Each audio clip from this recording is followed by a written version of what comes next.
Ce week-end, c'était le grand retour de Jon Jones, victorieux sur sa première défense de titre contre Stipe Miocic. Bon, sur le papier, ça claque, mais on va pas se mentir, on aurait préféré voir ce combat il y a plusieurs années. Les vieux de la vieille le savent, chaque combat est un petit miracle lorsqu'on connaît les nombreux facteurs qui peuvent amener à son annulation. Blessures, weight cut raté, problèmes administratifs, l'UFC qui annonce un combat sans prévenir les athlètes, bref, il ne faut jamais trop s'emballer en MMA. Malheureusement, il arrive parfois que ces annulations concernent des combats légendaires dont les fans rêvent jour et nuit. Aujourd'hui dans Focus, retour sur les 5 plus grands combats maudits de l'UFC, quand les bangers deviennent des lointains fantasmes.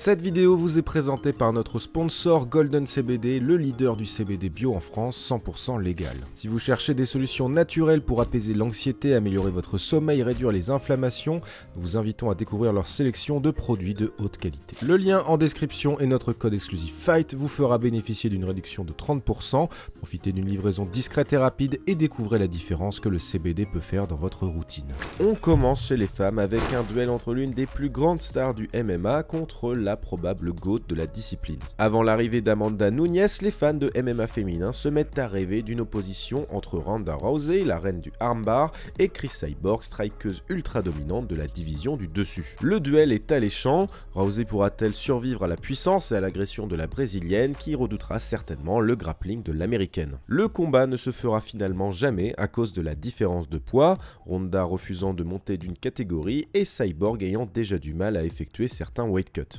Coïncidence, les deux femmes auront le même bourreau, Amanda Nunes, qui termine les deux combattantes dans le premier round. Pour Ronda, la défaite signera la fin de sa carrière, tandis que Cyborg ira continuer au Bellator, invaincu depuis ce faux pas contre sa compatriote.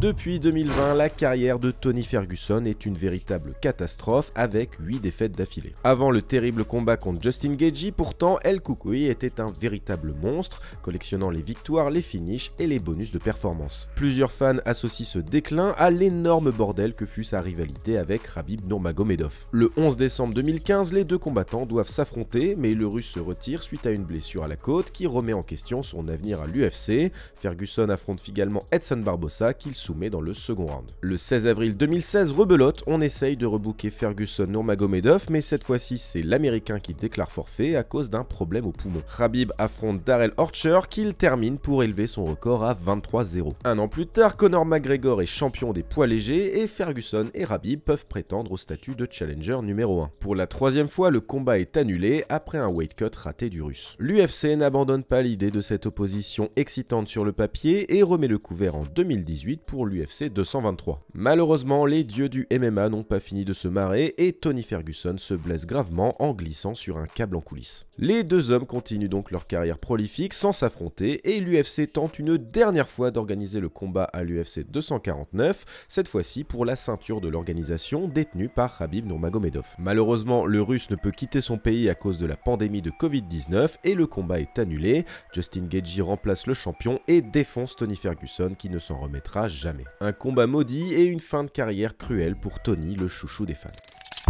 En 2020, Jon Jones abandonne sa ceinture des light heavyweight après des désaccords avec l'UFC. Un an plus tard, Francis Ngannou prend sa revanche sur Stipe Miocic et éteint l'ancien champion pour lui prendre la ceinture des poids lourds. Après une défense réussie contre Cyril Gane, les fans ont une idée très claire dans la tête, un duel entre Bones et le Predator. Il faut dire que depuis plusieurs années, Jones tease un passage chez les poids lourds après un run impressionnant en tant que champion dans la catégorie du dessous. Problème, Ngannou et l'UFC n'arrivent pas à trouver un accord pour une renégociation de contrat, le combattant souhaitant inclure la possibilité d'effectuer des combats en anglaise ainsi qu'une meilleure prise en charge de la santé de ses confrères. Le 14 janvier 2023, la nouvelle tombe, Francis Ngannou quitte l'UFC, la ceinture est désormais vacante. Comme par hasard, quelques jours après l'annonce, Jon Jones fait son grand retour dans son ancienne maison, il disputera la ceinture vacante contre Cyril Gane. La suite on la connaît, Ngannou part pour le PFL et goûte aux millions de la boxe anglaise et Jones bloque la catégorie poids lourd pendant un an et demi suite à sa victoire expéditive contre Bongamin. En 2024 pourtant, les fans continuent de croire à ce Jones-Ngannou, les deux hommes ont pratiquement le même âge et pourraient se laisser tenter par un gros chèque avant de partir en retraite. Seul problème, Dana White qui refuse de négocier avec Francis et qui se fâche tout rouge dès qu'on évoque son nom. Une chose est certaine, le combat serait incroyable et on saurait enfin qui est le plus grand poids lourd de la planète.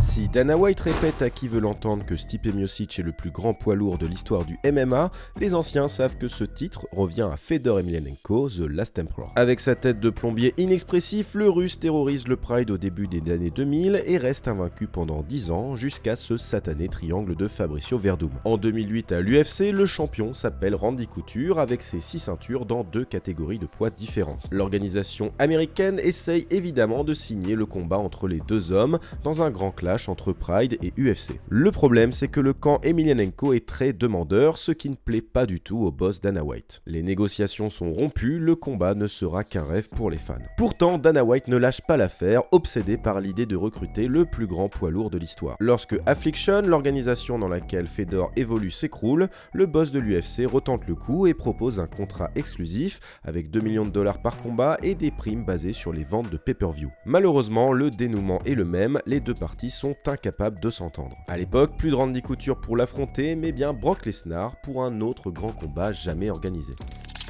Qui est le plus grand combattant de MMA de l'histoire? Le mystère est encore total et devrait le rester pour les prochaines années à venir. Plusieurs noms reviennent néanmoins dans les conversations du GOAT, Georges St-Pierre, John Jones, Anderson Silva, José Aldo ou encore Demetrius Johnson. Il est donc bon de rappeler que jadis, un affrontement à l'intérieur de ce club fermé aurait pu être organisé. En 2011, le roi de la catégorie middleweight s'appelle Anderson Silva, striker brésilien de génie qui sort tout juste d'un monstrueux KO contre son compatriote Vitor Belfort. Dans la catégorie du dessous, le champion c'est Georges St-Pierre, invaincu depuis son faux pas contre Matt Serra en 2007. Lorsque Georges St-Pierre affronte l'américain Jack Shields, Dana White évoque l'idée d'un super fight contre Anderson Silva pour la suite de la carrière du Québécois. Il faut avouer que le combat est ultra vendeur. On a affaire à deux champions ultra dominants et au classique duel entre le striker Silva et le karatéka devenu génie du grappling GSP. Pour des raisons encore inconnues jusqu'à ce jour, le combat ne se fait jamais, probablement à cause de la différence de poids entre les deux hommes,